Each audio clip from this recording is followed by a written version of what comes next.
All right, as people are coming in, ladies and gentlemen, you could copy down the focus question along with the detail in red. We are doing our final lesson on the Constitution and government today.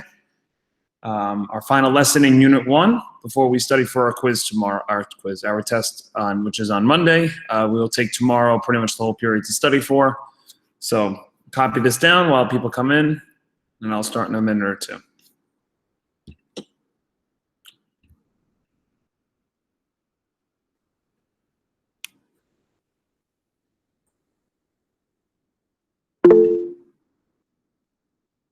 Okay, thank you, Wenderly.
I'll give everyone another 30 seconds to get in here.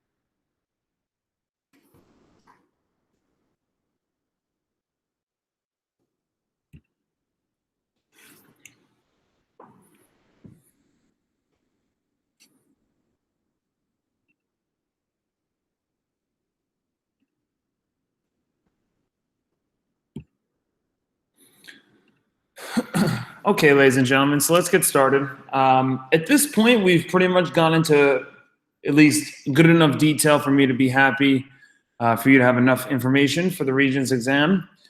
Is there a lot more to go about with the Constitution in your real life that may come up? Sure, absolutely. But I think you guys will have at least the general gist of the Constitution, which is really important.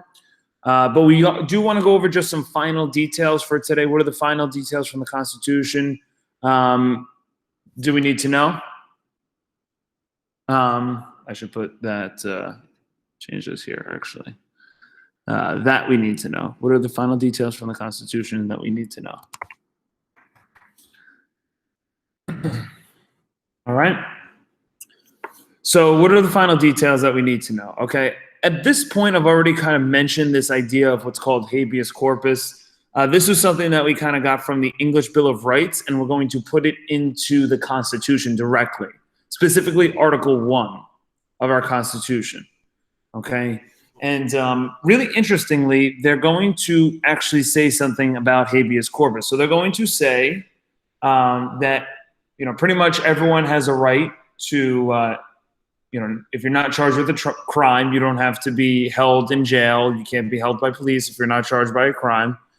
All right, but there's this idea of what's called habeas corpus can be suspended. Okay, so we just learned about the Whiskey Rebellion yesterday. Now, Abraham Lincoln didn't do, Abraham Lincoln. I say Abraham Lincoln sometimes when I'm teaching this because I'm teaching about Lincoln in the other 8th grade classes. George Washington, at this point in time, does not suspend habeas corpus, but he can if he wants to. Eventually, there will be many presidents, there will be many people that will suspend habeas corpus when we're in a time of crisis or in a time of rebellion or in a time of war. All right. Most famously, you'll learn about Abraham Lincoln during the Civil War suspending habeas corpus. You'll learn of a couple of other times. Things like curfews are kind of like it. But habeas corpus is this. You have your habeas corpus rights, okay, when you're a free person, but during a time of rebellion, during a case of rebellion or invasion of the public safety. So this is 2020. Obviously, we have the COVID crisis going on. If you guys are familiar with what a curfew is saying, okay, you cannot be out past 9 p.m. If you're out past 9 p.m., you can be taken and thrown in jail. That is technically a suspension of habeas corpus. All right. So if something's unsafe or if there's a time of war, your habeas corpus rights can be taken out and you can be jailed for, not necessarily a fair reason. All right. This proves that citizens, and I think we've made this clear already, citizens don't have their rights at all times. All right. So what I mean is, ladies and gentlemen, citizens do not always have all of their rights depending on the situation you're in. So remember, you're sitting here. If you're not accused of a crime, which all 51 people hopefully here are not, if you're not accused of a crime, you don't have your Fifth Amendment right. Okay, that is only something that happens when you get your Fifth Amendment, when you get accused of a crime. All right, sitting here right now, you should have your First Amendment rights, you should have your Third Amendment rights, but ultimately, when you're sitting here, you have your habeas corpus rights because we are not in the time of rebellion, so you should have it. But now the president does have the capability, Congress has the capability as well to get rid of habeas corpus. And what this does is, if there's a rebellion or a riot in the streets, now you could take people in and jail them, all right, for that reason, okay, where in other cases you wouldn't be able to. All right, I also wrote down writs of assistance again, and I kept it on the slide just as a reminder. Okay, the writs of assistance came from the Revolutionary War period. This allowed the British officers to come in and tax your items. I'm just reminding you that Amendment 4 was put in the Bill of Rights specifically for that. Now, when I first started teaching this class, I never taught about the writs of assistance from the Revolutionary War period. Now I do, but I just still have it on the slide just as a little bit of a reminder. Okay?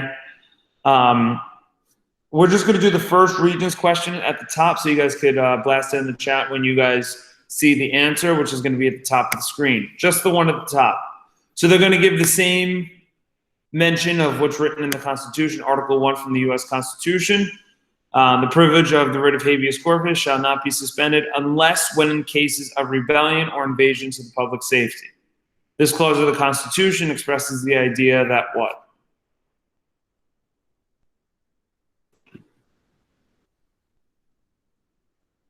Yep, one is correct. Nicely done.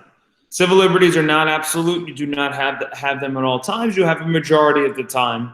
But as you can tell, if there is a war, you're going to have less civil liberties than you would if there wasn't a war. And this is clear here. All right. Last two final. Well, we have two more slides, but these are the last two major things. Okay.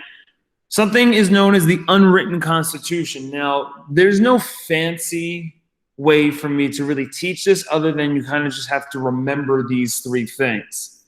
Okay, so our country has developed these certain tendencies and certain norms that have become so part of our country that you would think they were written in the Constitution, but they're actually not.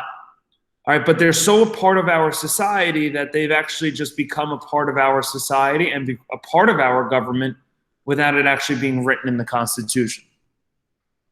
All right, so number one, okay, some things in our country have been created and become a full part of our country without actually being written down in the Constitution. Now, I know what's going to happen, okay?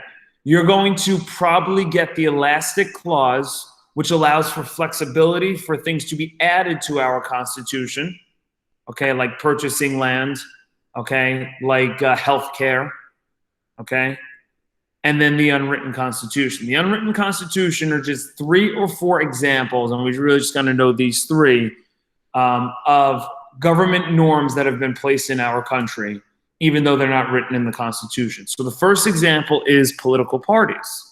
All right, we've already mentioned this with George Washington. Right after George Washington was president, 2 major political parties are going to be created, and ever since then, we've pretty much always had political parties. I mean, there's actually never been a presidential election or a government election where there hasn't been political parties. Okay? So political parties have been created. You would think that our country said in the Constitution you need to have a Republican political party and a Democrat political party, and that's not the case. They just happened to develop once we went for the 3rd presidential election when John Adams was running against Thomas Jefferson, and the political parties got created, and these people joined these political parties, and we haven't left them since. All right, so that is something that is a part of what's known as the unwritten Constitution. All right. Number 2, our Congress was supposed to consist of a Senate and a House of Representatives, and the Senate had 100 members and the House had 435, and that was it. But what it developed over time was we had these committees that developed. Okay, you've had the Judiciary Committee, which is going to look specifically at judicial nominees. You'll have the Education Committee that's going to be focused in on specifically dealings with education, the Agricultural Committee, dealing with farming. All right, these committees are going to specialize in certain areas, and that way they can oversee certain bills that want to become laws in that particular committee. So we learned about this when a bill becomes a law. They're just like 8 to 10 people within our Senate or within our House of Representatives that are experts in their particular field. And that's all it is. Okay? There's nothing in our Constitution in Article 1, the legislative branch, that talks about this. It's just something that has developed over time. Okay? A huge example that's also developed ever since George Washington was establishing the cabinet. The cabinet was not written in Article 2 of the Constitution or the executive branch. It was put into place as a precedent by George Washington and has become known as what's part of the unwritten Constitution. So unwritten Constitution questions are either the easiest question or the hardest question, depending on if you can remember these 3 things. If you can remember that it has to do with either political parties or the cabinet of the president, you'll never get the question wrong. You'll probably be fine for the Unit 1 test. I get a little worried when we get towards the end of the year when we're reviewing. This tends to be a little bit harder. So that's the unwritten Constitution. All right. The next thing is we are going to look at the supremacy clause in the Constitution. Okay. So this is a very important thing that's added in at the end of the Constitution that is dealing with Article 6, the federal power. I mean, it's a very crucial thing, but it comes up so often in the beginning of our country, and it really becomes solidified over some events that happen. So it should be pretty straightforward if you understand federalism. Okay, we have federalism, our federal government's at the top, then you have the state governments, then you have the local governments. Okay, the supremacy clause basically says this, and I'm going to go back to the pyramid. All right, just give me a second to find it. Okay, back to this pyramid. If the state government makes a law, all the local governments under the state government have to listen. If the federal government makes a law, the state governments and local governments need to listen. Okay? So this is a whole example of what the supremacy clause is. If there's a higher government above you and they make a law, they make a precedent, and they make an example, you have to follow that law.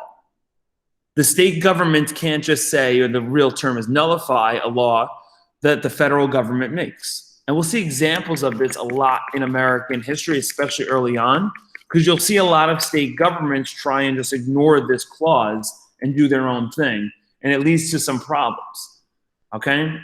So part of the Constitution that states if the federal government makes a law or decision, that all states need to follow this decision, otherwise the states will face a penalty.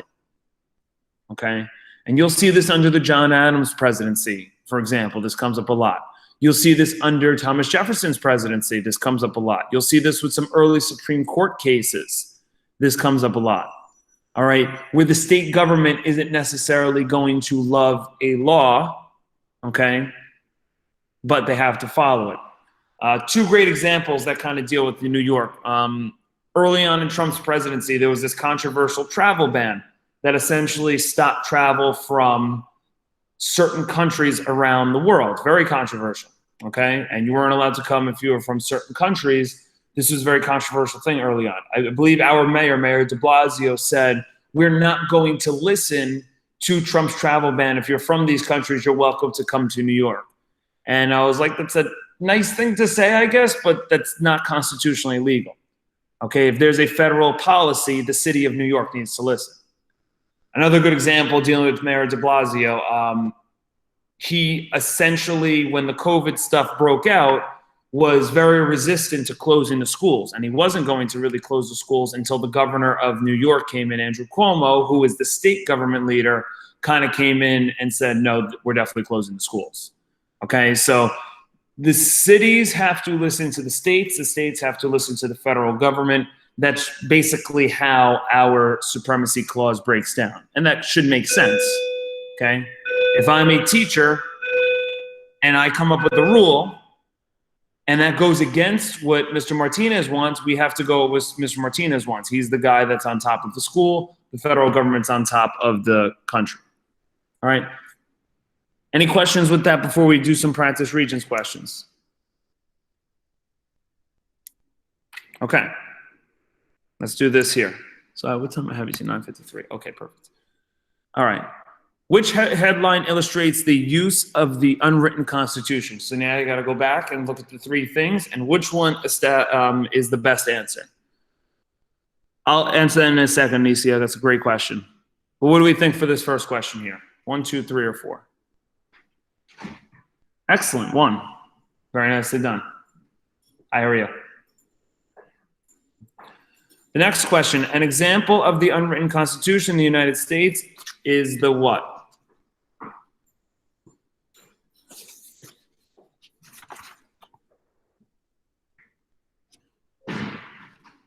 Okay, good. The correct answer is 2. All right. So Anicia asked, what is the penalty? Okay, the punishment usually looks like, that's a great question. My understanding is if there is a problem, we've never had a situation where it's significantly a penalty, but usually the courts have to come in and decide what to do, and usually they'll tell the states to stop what they're doing. And usually it ends right there. But I believe otherwise they're going to have funding taken away by the government, and states rely usually on the federal government to pay for things, so they could take away certain fundings usually. After that, I don't know if it's ever gone any further than just taking away some money. So that's a really good question. I also have a question. Sure. So basically, taking on from that question that was just asked. So let's say, I think the punishment will also be like probably a Supreme Court case, because because it's a high case and it's on a high type of government. Yeah.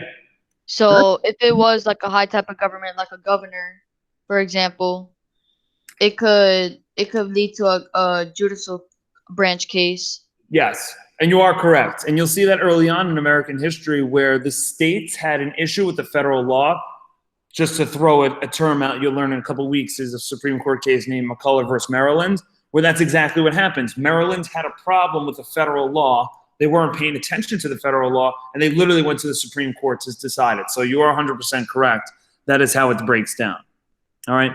Now, the last thing, I don't need this written down. I just think I'm doing you a disservice if I don't mention it. This isn't necessarily something that comes up often on the Regents, but I do think we should talk about these two things. I think it's important to know the term limits. And I asked my wife yesterday, and this is, my wife's a great, great lady, of course, but, she doesn't know the term limits of the people that represent her. And I think that could be a little bit of a problem. So I asked her, how long does the president serve? 4 years. She understood that. How long does the Supreme Court justice serve? For life. But she doesn't know how long a U.S. senator serves, and doesn't know how long a congressman serves. And these are people you're going to be voting for eventually. So you should know how long that their term limits are. Okay? So the president, as you know, has a 4-year term. Okay, they can get elected for 2 terms at max. All right, but before that, before 1947, technically speaking, they could have got elected to 100 terms. Okay, and Franklin D. Roosevelt did get elected to 4 terms, but he's the only person. You'll learn a little bit later about the 22nd Amendment that's going to stop that from happening ever again. Okay? So the president of the United States, after George Washington, always followed Washington's precedent that he gave the example for, and never did more than 2 terms, but technically they were allowed to, and Franklin D. Roosevelt did. After Franklin D. Roosevelt, a constitutional amendment was passed to stop that from happening. Okay? We obviously have the president and the running the executive branch. The Supreme Court justice. So I just want to go through their nominees. So the Supreme Court consists of 9 people. I think we've talked about this, right? 9 total people. All right. And each particular Supreme Court justice gets a total of a term of life. They're in office for life. They could leave if they want to when they retire. All right. But many of them will stay in office until they die. A very good example was the last Supreme Court justice, Ruth Bader Ginsburg, stayed in office. Some people were maybe thinking she would retire, but she never did. She died in office. Okay. And the Supreme Court works like this. You have 1 Chief Justice. Okay. You have 1 Chief Justice, meaning they're the leader of the Supreme Court. So right now, our Chief Justice is John Roberts. He was appointed, I think, close to, I guess now 15 years ago, under George W. Bush, I believe. He was the Chief Justice, and then we have 8 Associate Justices. Now, it doesn't mean the Chief Justice has a bigger vote. It's not meaning that. He's just the leader of the Supreme Court. But his vote still counts the same as all the other Associate Justices. Okay? And the reason they're there for life is they will never vote hypothetically on an issue because it may get them reelected. When they know they're there for life, they're going to judge it as impartially as possible. Okay? Now, this has come under some controversy over the last 10 to 20 years, maybe longer, but in at least last 10 to 20 years, there's been this controversy that maybe Supreme Court justices should have 1 term limit for like 15 or 10 or 20 years. All right, and then you want to get someone else in, but that's something that hasn't happened. But again, the Constitution is going to lay out exactly the terms that everyone has. Okay, the U.S. Senate, okay, you have a total of 100 senators, 50 states times 2, and they have a term every 6 years. All right, but for them, there's no cap on their election. So not Nancy Pelosi. What's a good example? Dianne Feinstein, who's been in the U.S. Senate, I think now for 40-something years. She's been elected 6 or 7 times. She's a senator from California. You can keep getting reelected. All right. Nancy Pelosi, she's a congresswoman she's a Speaker of the House. Okay, so I guess I should mention this. Actually, I don't really need to. Don't worry about Senate Majority Leaders and Speaker of the House for now. But there is a leader of the House of Representatives. They're called the Speaker of the House. There is a leader of the Senate. They're called the Senate Majority Leaders. Why are president mostly fairly odd? Louise, what do you mean by that?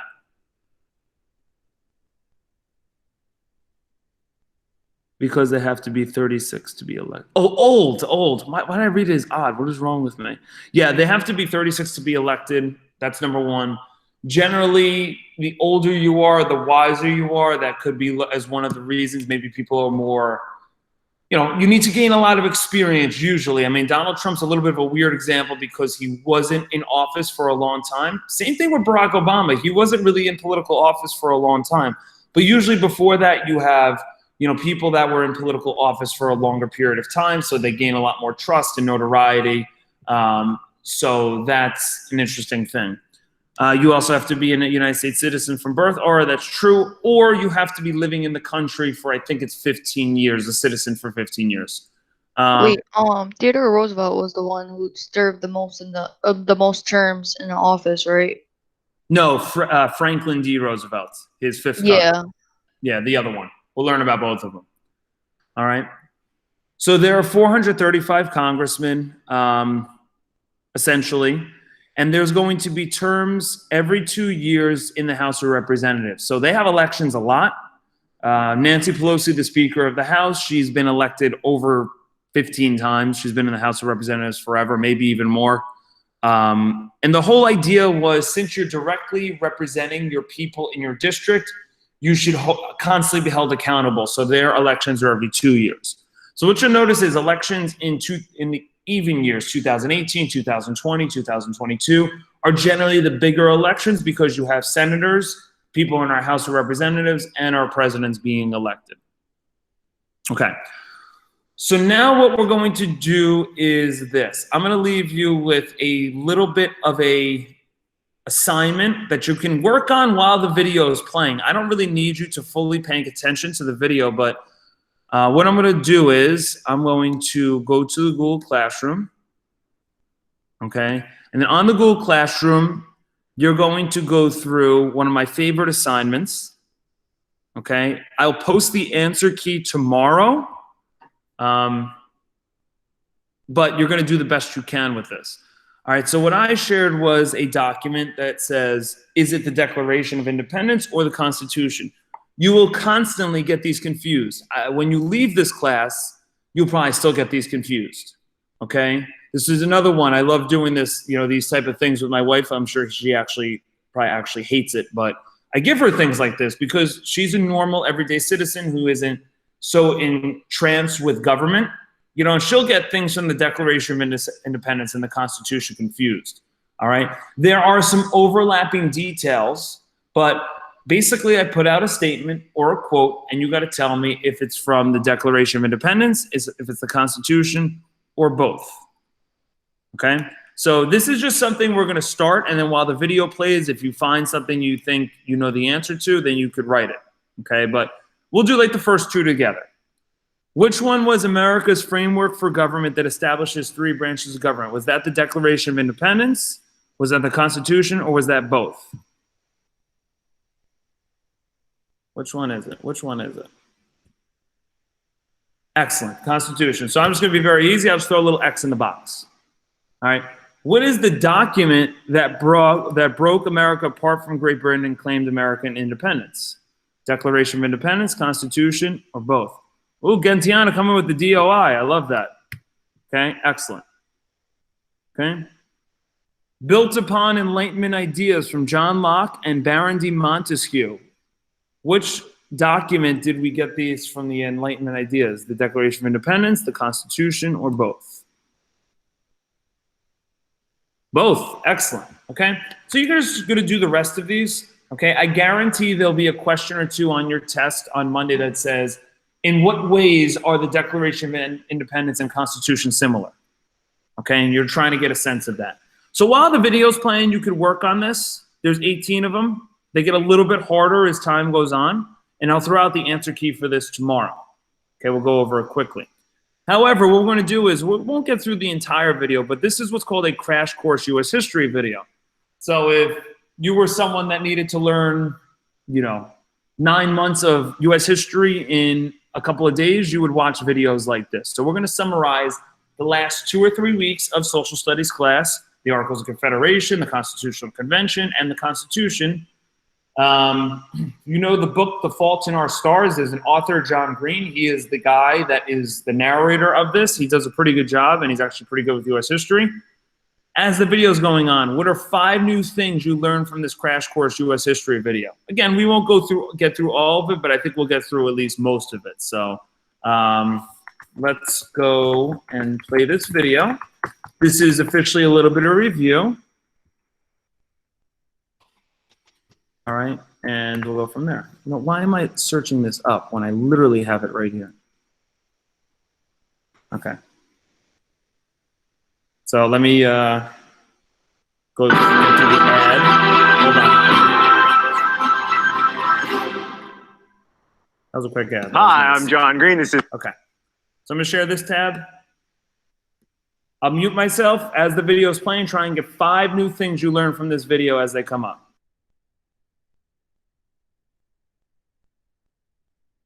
Crash Course U.S. History, and today we're going to talk about the United States Constitution. And in doing so, we're going to explore how the American style of government became the envy of the entire world, so much so that everyone else copied us. What's that, Stan? We're not going to talk about other countries stealing our form of government because no other countries stole our form of government? That doesn't seem possible, Stan. No, Stan, not the libertage. Cue the intro.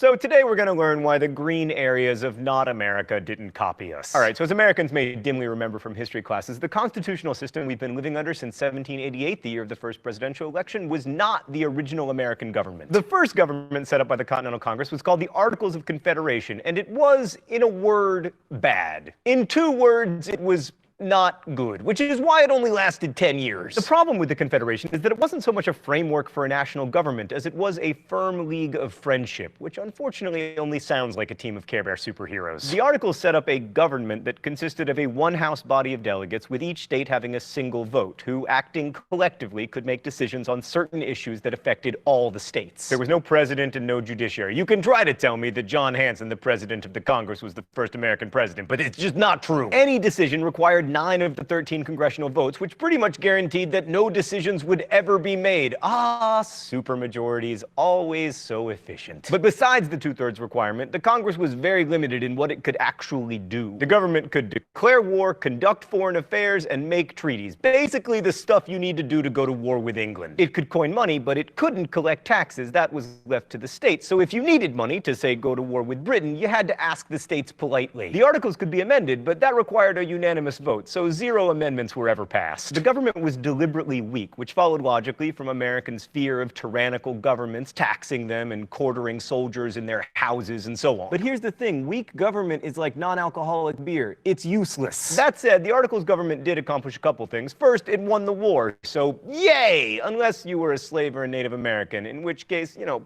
probable boo. Second, the government developed rules for dealing with one of the most persistent problems facing the new nation: Ohio, which was called the Northwest, presumably because it is north and west of Virginia. Getting control of the land meant taking it from the Indians who were living there, and the Articles government was empowered to make treaties, which it did. Crash Course World History fans will remember the Athenians telling the Melians that the strong do as they can and the weak suffer what they must. And the Americans definitely went to the Athenian school of treaty making. Through treaties signed at Fort Stanwix and Fort McIntosh, the Indians surrendered land north of the Ohio River. The biggest accomplishment of the Articles government was the Northwest Ordinance of 1787, which set up a process to create 5 new states between the Ohio and Mississippi rivers. 2 things to know about this. First, it acknowledged that American Indians had a claim to the land and that they had to be treated better if settlers wanted to avoid violence. And second, Stan, can I get the foreshadowing filter? Yes, perfect. The ordinance outlawed slavery in all 5 of the new states. Still, the Articles government was a complete disaster for exactly one reason: it could not collect taxes. Both the national government and the individual states had racked up massive debt to pay for the war, and their main source of revenue became tariffs, but because Congress couldn't impose them, states had to do it individually. And this made international trade a total nightmare, a fact worsened by the British being kind of cranky about us winning the war and therefore unwilling to trade with us. In 1786 and 1787, the problem got so bad in Massachusetts that farmers rose up and closed the courts to prevent them from foreclosing upon their debt-encumbered farm. This was called Shays' Rebellion, after Revolutionary War veteran and indebted farmer Daniel Shays. The uprising was quelled by the state militia, but for many, this was the sign that the Articles government, which couldn't deal with the crisis at all, had to go. But not for everyone. Thomas Jefferson, for instance, was a fan of Shays' Rebellion. A little rebellion now and then is a good thing. The tree of liberty must be refreshed from time to time with the blood of patriots and tyrants. Which is all fine and good, I mean, unless you're the bleeding patriots or tyrants. But to most elites, Shays' Rebellion showed that too much democratic liberty among the lower classes could threaten private property. Also, people who held government bonds were nervous because without tax revenue, they were unlikely to get paid back. And when rich people feel like something has to be done, something is usually done.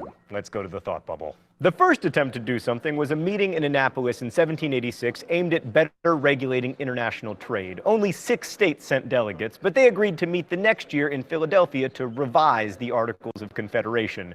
The delegates who met in Philly the next year had a funny definition of revision, though. Rather than make tweaks to the Articles, they wrote a new charter of government, the Constitution, which is, with some significant alterations, the same one that Americans live under and argue about today. Despite what some seem to believe, the 55 men who met in Philadelphia Philadelphia and hammered out a new form of government were not gods, but they were far from ordinary, especially for the time.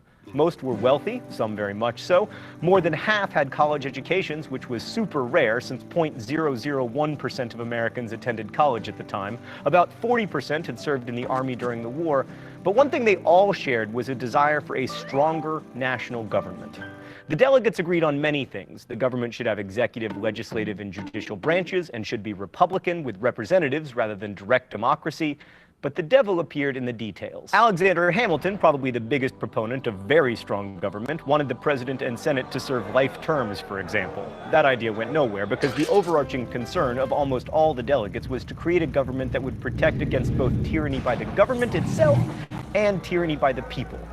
They didn't want too much government, but they also didn't want too much democracy, which is why our presidents are still technically elected not directly by regular people, but by 538 members of the Electoral College. This system is so Byzantine and strange that when American politicians speak of spreading democracy through the world, they never actually advocate for American-style elections. Thanks, Thought Bubble. Yes, I know, you have fantastic elections in Canada. Yeah, right, okay, all that too. I get it. Okay, it's U.S. history, Thought Bubble. So conflicts between competing interests arose quickly at the Constitutional Convention in Philadelphia, the first being between states with big populations and those with small populations. Large states supported James Madison's Virginia plan, which called for a two-house legislature with representation in both proportional to a state's population, and smaller states, fearing that the big boys would dominate, rallied behind the New Jersey plan. New Jersey. This called for a single legislative house with equal representation for each state, as with the Articles of Confederation. But of course, coming from New Jersey, it had no chance of succeeding, and sure enough, it didn't. Instead, we got the Great Compromise, brokered by Connecticut's Roger Sherman, which gave us two houses. A House of Representatives with representation proportional to each state's population, and a Senate with 2 members from each state. House members, also called congressmen, served 2-year terms, while senators served 6-year terms, with 1/3 of them being up for election in every 2-year cycle. The House was designed to be responsive to the people, while the Senate was created to never pass anything, and it was so masterfully designed that it still works to this day. However, this solution created another problem: who should be counted in terms of representation? Slaveholding states wanted slaves to count toward their population, even though of course they could not vote because they were property. States with few slaves argued that slaves shouldn't be counted as people because, just to be clear, none of these dudes were not racist. This issue was solved with the notorious 3/5 compromise. For the purpose of determining the population, the total number of white people plus 3/5 the population of other persons, the word slave was never used,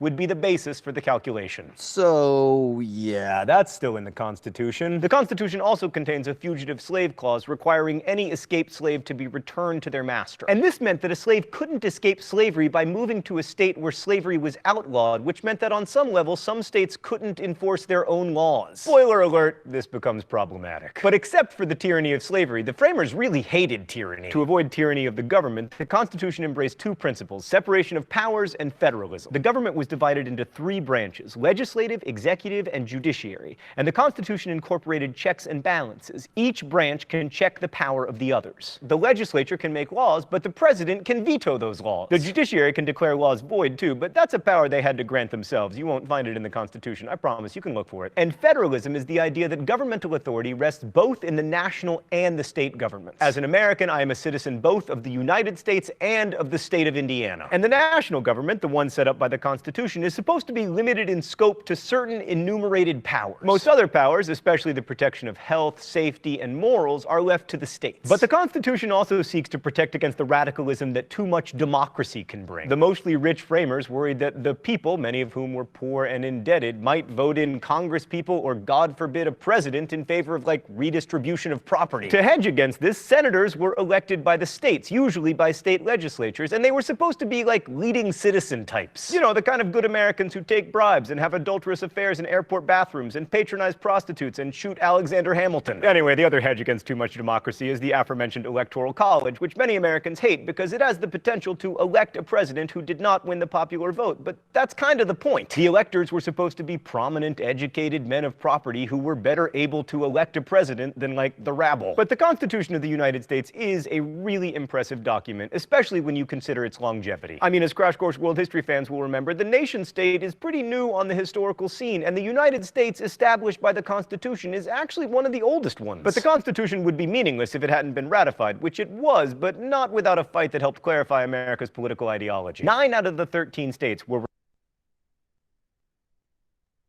All right, so ladies and gentlemen, I know that went obviously very fast, but that's review. But these are certain videos that you could always watch if you needed to, if you missed a week of class, if you weren't understanding things, you could always go back to these to help you out. So I'm trying to help you with this. All right, yeah, don't worry about getting 5 new things. I was just trying to help you see if you could get that. What all that needs to be turned in for tomorrow is the 18 questions for the Constitution and stuff, and then you guys should be good. So essentially, just I'll reshare this screen. Okay, all that needs to be done is basically 4 through 18. If you weren't able to get 5 new things, that's okay. I was just trying to help you get there. All right, so my Regents class, you guys can go. Have a great rest of your day. We will do quiz review, the test review tomorrow. So I'll see you then. And my 8D7, you guys are coming in. So is the new thing necessary? The 5 new things? Yeah. No. It was just something to help you stay focused on the video. 'Cause I took notes in my notebook and not like answered the question. That's okay.